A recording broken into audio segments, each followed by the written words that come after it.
सुजाता को आज काम पर पहुंचने में देर हो गई, इसलिए उसकी मालकिन शोभा उसे दरवाजे पर ही डांटने लगी। क्या बात है सुजाता, तूने आज फिर काम पर आने में देर कर दी। अरे ये रोजाना का नाटक चलता रहा तो मैं तुझे नौकरी से निकाल दूंगी, और आज फिर तू अपनी बेटी को ले आई, तभी तुझे देर हो जाती है क्योंकि तू इसे साथ लेकर आती है। घूमती हुई आई होंगी दोनों माँ बेटी। नहीं मालकिन, पिंकी के पापा गांव गए हुए हैं, घर पर अकेला नहीं छोड़ सकती। आप तो जानती हो आजकल जमाना खराब है, बच्चों को अकेला घर छोड़ना ठीक नहीं, इसीलिए इसे साथ ले आई। वैसे तो इसके बापू रात को गार्ड की नौकरी करते हैं, तो दिन में वो देखभाल कर लेते हैं, और मैं भी दोपहर तक चली जाती हूँ। बस 2-3 दिन की बात है, इसके बापू आ जाएंगे तो फिर मैं इसे साथ नहीं लाऊंगी, और हो सकता है इसकी दादी गाँव से आ जाए तो फिर तो ये अपनी दादी के पास ही रुक जाया करेगी। ठीक है, इतनी बातें करने की जरूरत नहीं है। इतना ध्यान काम में लगाएगी तो यहाँ टिक पाएगी। अपनी बेटी का ध्यान रखना, कोई भी चीज इधर से उधर ना होने पाए। पिंकी तू वहाँ सामने बैठ जा, मैं तब तक काम कर लेती हूँ। सुजाता घर का काम निपटाने लगी और पिंकी वहीं साइड में बैठ गई। तभी मालकिन शोभा की बेटी पूजा स्कूल से आ गई और उसने आते से ही खाने पीने की चीजों की डिमांड करनी शुरू कर दी। मम्मी, मैंने आपको कहा था कि मुझे आज मोमोज खाने हैं, पर आपने मेरे लिए मोमोज नहीं मंगाए। मुझे पता था तुम स्कूल से आते ही ये बात जरूर बोलोगी। अब तो रामू भी बाजार गया हुआ है, तुम कपड़े चेंज करो, मैं ऑनलाइन मंगवा देती हूँ। ये मैं तो आज मोमोज खाऊंगी, गर्मा गर्म मोमोज। पूजा कपड़े चेंज करने चली जाती है। कुछ देर बाद पूजा अपने मोमोज ले लो और अंदर जाकर खाना। और तू यहाँ क्यों खड़ी है पिंकी? वो आंटी पानी पीना है, बहुत प्यास लगी है। हाँ ठीक है, देती हूँ। शोभा ने एक टूटा हुआ पुराना गिलास उठाया और उसमें पानी भरकर पिंकी को दे दिया। पिंकी पानी पीकर चुपचाप जाकर आंगन में बैठ गई। मम्मी, पिंकी को भी एक मोमोज दे दूं? नहीं, कोई जरूरत नहीं है, और बार बार रसोई में मत आना, ऐसे खाने पर लोगों की नजर लगती है। सुजाता सब कुछ सुन रही थी पर वो कुछ नहीं बोली। कुछ देर बाद काम करके जब वो घर लौटी तो पिंकी उससे बोली, मम्मी आपने मुझे कभी भी मोमोज नहीं खिलाए, मोमोज खाने में कैसे होते हैं? मम्मी मुझे भी मोमोज खाने हैं। अच्छा, तो इतनी देर से तू तभी उदास थी। ठीक है, मैं तेरे लिए घर पर मोमोज बना दूंगी, पर मोमोज बनाने के लिए कुछ चीजों की जरूरत होगी। तभी सुजाता का पति और उसकी सास आ जाते हैं। हमारी बिटिया रानी क्या खाने के लिए मांग रही है? दादी माँ। पाए लागू माँ जी, आपको देखकर मैं बहुत खुश हूँ। सुजाता अम्मा गांव से ये गेहूं की घास लाई है। शहर में इसके बारे में बहुत सुना है। बहुत ताकतवर और बीमारियों से दूर रखने वाली होती है, और खाने में भी बहुत स्वाद होती है। हाँ बहू, ये गेहूं के ज्वार की खेती की थी, सोचा पराठे वगैरह में काम आ जाएगी, इसलिए मैं तोड़ ले आई। तू आटे में गूंथ कर इसके पराठे बनाना, बहुत बढ़िया बनते हैं और बहुत पौष्टिक भी होते हैं। अच्छा, तो क्यों ना मैं गेहूं के घास के मोमोज बनाऊं? मोमोज गेहूं के घास के? मम्मी, ये मोमोज क्या होता है बहू? अम्मा, यहाँ शहर में मिलते हैं मोमोज, आजकल बहुत प्रचलित भी हैं। छोटे छोटे आटे की गोलियों में सब्जी भरी होती है। माँ जी, मैं अभी बनाऊंगी ना, तब आप खाकर बताना कि कैसे बने। आज मैं सबके लिए घास के मोमोज बनाऊंगी। सुजाता ने गेहूं की घास को धोकर अच्छे से साफ किया और बारीक बारीक काटकर कुछ सब्जियों और मसाले में मिलाकर बढ़िया मोमोज तैयार किए। जब सबने घास के मोमोज खाए तो सबने बहुत तारीफ की।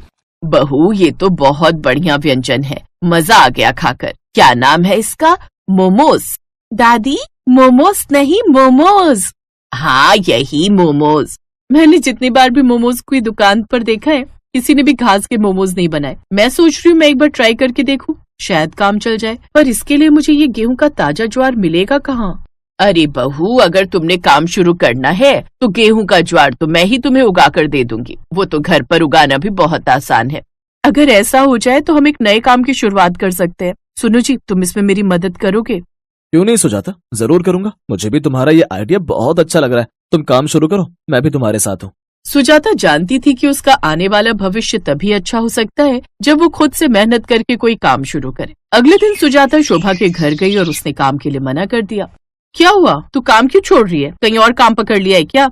नहीं मालकिन, मैं अपना काम शुरू कर रही हूँ। मैं कल से मोमोज का ठेला लगाना शुरू कर रही हूँ, घास के मोमोज का। आंटी, घास के मोमोज कौन से होते हैं? जब आप मेरे ठेले पर मोमोज खाने आओगे ना, तो आपको पता चल जाएगा कि घास के मोमोज कौन से होते हैं। मेरे ठेले पर जरूर आना, तब मैं आपको बढ़िया स्वादिष्ट घास के मोमोज खिलाऊंगी। अच्छा, मैं चलती हूँ मालकिन, नमस्ते। अगले दिन से सुजाता ने मेहनत और विश्वास के साथ बाजार में घास के मोमोज का ठेला लगाना शुरू किया। सुजाता लोगों को गरम गरम बढ़िया घास के मोमोज बनाकर देती तो ग्राहक बहुत स्वाद से खाते। ग्राहकों को घास के मोमोज का स्वाद बहुत ही पसंद आने लगा। दूर दूर से लोग सुजाता के ठेले पर घास के मोमोज खाने आने लगे। व्हीट ग्रास के मोमोज, ये तो हमने पहली बार खाए। Very tasty. मैडम आपने तो सचमुच कमाल कर दिया। मोमोज जैसी चीज को इतना हेल्दी बना दिया। फुल ग्रीन वेजिटेबल से बना हुआ आटे का मोमोज है ये। थैंक यू साहब, मैंने ग्राहकों की सेहत को ध्यान में रखते हुए ये घास के मोमोज की शुरुआत की। गेहूं का ज्वार सेहत के लिए बहुत अच्छा होता है, इसलिए मैंने सोचा कि क्यों ना इसे नए तरीके से लोगों तक पहुंचाया जाए, इसलिए मैंने ये काम शुरू किया। धीरे धीरे सुजाता की मेहनत रंग लाई और उसकी कमाई बढ़ने लगी। सुजाता ने अब ठेले से एक नई दुकान बना ली और दुकान के मुहूर्त के दिन वो अपनी सास और पति से बोली, माँ जी, आपके और इनके सहयोग से आज ये सब सफल हो पाया है। आप दोनों ने मेरे काम में हमेशा योगदान दिया और मुझे हिम्मत दी। माँ जी, अगर आप गेहूं के घास की खेती न करके देती तो मैं ये काम कर ही नहीं पाती। आज हमारा घास के मोमोज का काम बहुत अच्छा चल गया। मैं बहुत खुशकिस्मत हूँ जो भगवान ने मुझे आपके जैसी सास और इनके जैसा पति दिया। सुजाता को अपने परिवार का सहयोग मिला और आज उसकी कोशिश और मेहनत ने उसकी जिंदगी से गरीबी को दूर कर दिया। इस कहानी से हमें यही शिक्षा मिलती है कि जहाँ सम्मान ना हो वहाँ काम नहीं करना चाहिए, और जिस काम से हमें सम्मान मिले हमें वही करना चाहिए। काम कोई छोटा बड़ा नहीं होता, बस करने का जज्बा होना चाहिए। एक बहुत ही सुनसान गांव हुआ करता था। चारों तरफ हरियाली थी, लेकिन उस गांव में सिर्फ एक ही घर था, जिस घर में गजोधर, अहिल्याबाई और उसकी एक बेटी ममता रहती थी। उसकी माँ किचन में खाना बना रही थी कि तभी अचानक एक चम्मच उसके हाथ से छूटा और जमीन पर गिर गया। मेरी तो जान ही निकल गई थी, ऐसा लगा जैसे कोई बम गिरा हो। ममता अपने कमरे से निकलकर डरते हुए बाहर गई तो किचन में उसकी माँ खाना बना रही थी। क्या हुआ माँ, आपको कुछ हुआ तो नहीं? तू बार बार डर क्यों जाती है? एक छोटा सा चम्मच ही तो गिरा है, उसी की आवाज आई होगी। माँ, अपना घर इतने ज्यादा सन्नाटे में है कि अगर हल्की सुई तक गिरती है तो उसकी आवाज भी सुनाई देती है। मैं हर बार डर जाती हूँ। तभी अचानक माचिस जलने की आवाज आई। हे राम, ये क्या हुआ? लगता है आग लग गई। वो दोनों डरते हुए बाहर गए तो देखा कि हॉल में उनके पिताजी बैठे थे और उन्होंने सिगरेट जलाई थी। क्या हुआ? पापा, माचिस थोड़ा धीरे जलाया करो। इतनी तेज आवाज आई कि हमें लगा कहीं आग लग गई। तुम दोनों माँ बेटी बहुत डरपोक हो। कहीं कदमों की आवाज सुनकर डर जाती हो तो कहीं सांस लेने की आवाज सुनकर। पापा, इतनी सन्नाटे जगह में घर बनाने की क्या जरूरत थी आपको? अपनी बेटी को अच्छे से तैयार कर दो, क्योंकि कल इसे लड़के वाले देखने आ रहे हैं। ममता अपने पिता के मुंह से ये सुनकर थोड़ा हैरान हो गई। पिताजी, आपकी जो भी पसंद होगी मैं वहां शादी कर लूंगी। बस एक बात का ख्याल रखना, उनका परिवार बहुत बड़ा होना चाहिए, क्योंकि इस घर में हम 3 ही लोग रहते हैं। ऊपर से घर में इतना सन्नाटा रहता है कि मुझे जरा सी आवाज सुनकर डर लग जाता है। अब बेटे चिंता मत कर, कल जो परिवार आ रहा है उनका परिवार बहुत बड़ा है। तू सोच भी नहीं सकती, उससे भी ज्यादा बड़ा परिवार है उनका।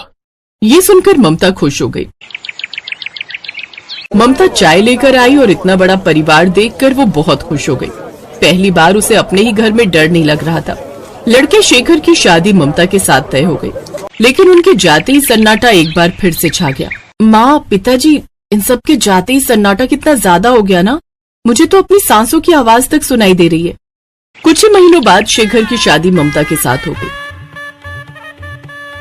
शेखर, जब आप मुझे देखने आए थे तो सिर्फ 50 लोग थे। हाँ ममता, दरअसल बात यह है कि बड़े पापा का परिवार और छोटे पापा का परिवार अमेरिका में फंसा हुआ है। किसी वजह से वो शादी में नहीं आ पाए। जब वो लोग आ जाएंगे तो 200 से ज्यादा लोग दिखाई देंगे यहाँ। ये सब सुनकर ममता की खुशी का ठिकाना नहीं रहा।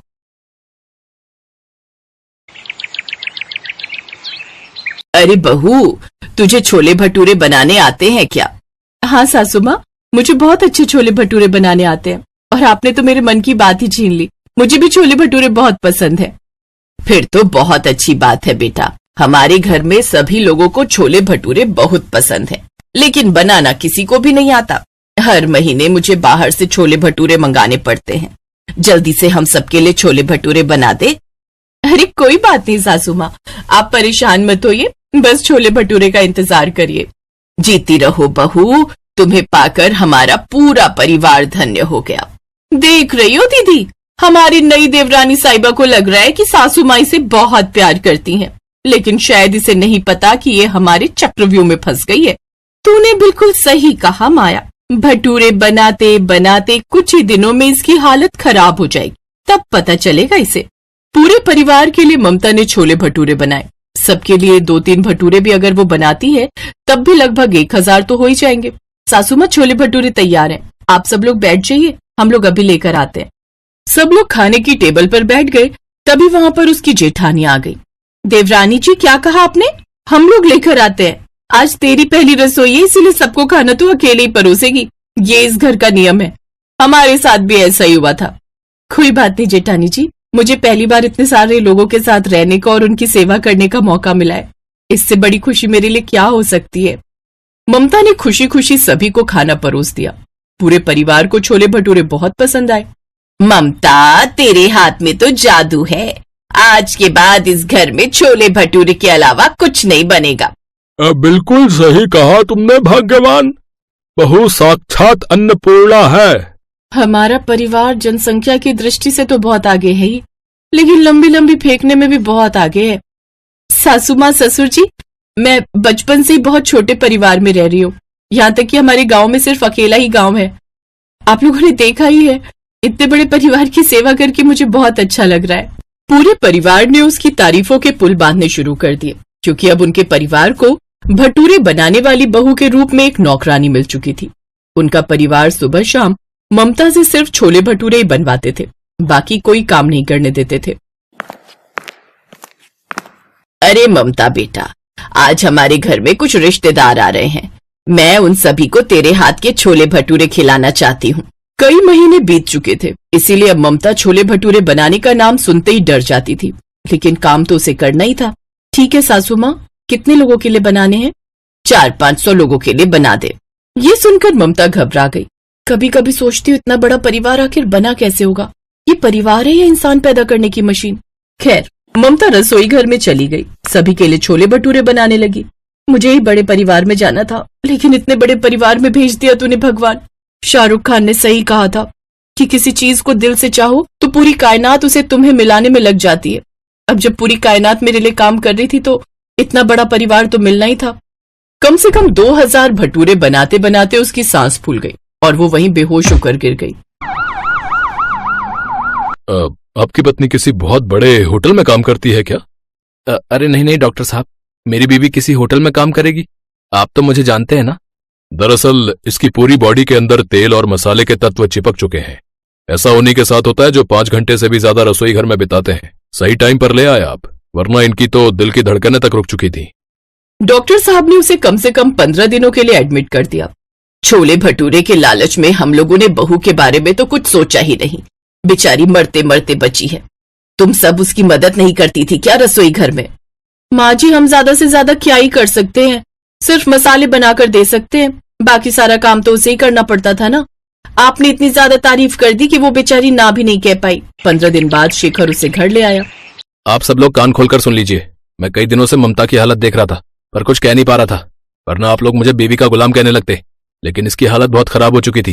डॉक्टर साहब ने लगभग 6 महीने तक तेल और मसालेदार खाना खाने के लिए भी मना किया है, और किचन में जाने के लिए तो पूरी तरह से मना किया है। लेकिन पूरे परिवार को पहले ही अपनी गलती का एहसास हो चुका था, इसलिए उसके ससुर ने कहा, बेटा, मैं भी तेरी सास की वजह से कुछ नहीं बोल पा रहा था।